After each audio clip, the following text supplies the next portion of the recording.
Mwari wangu ndinovada ini, Mwari wangu ngavanamatwe, Mwari wangu ndovanamata, zita renyu torinamata, zita renyu torinamata. Jehovha tokunamata, Mwari wedu tinovada isu, ye.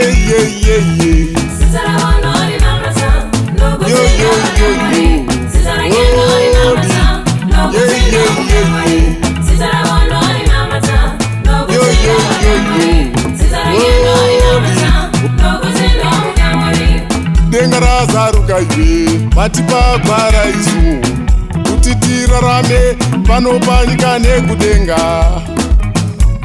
Muri mutsvene imi, Lord to God, kudza Mwari wako tende kudenga. Yemeni, haleluya yemeni, ye. Mwari mutsvene iwe, kudza Mwari iwe, iyo zita renyu ndorinamata.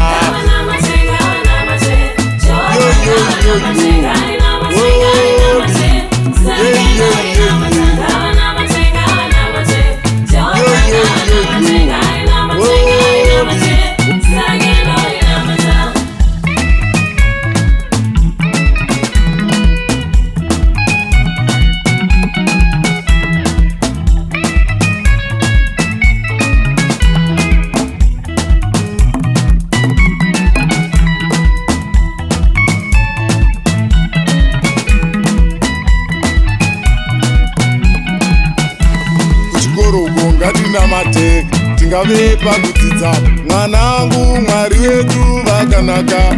Tingave pakuvhara pakusuwa, tingave pamatare, tingave pamuchato, zita ravo ngarinamatwe.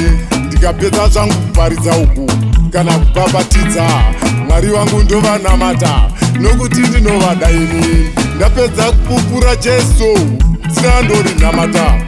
Mwari makanaka, ndikapedza zvangu kudzanyira Jesu ava, zita ravo ndorinamata.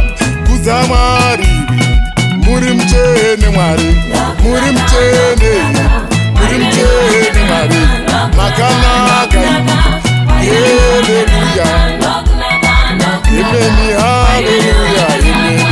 Kudza Mwari wako wega.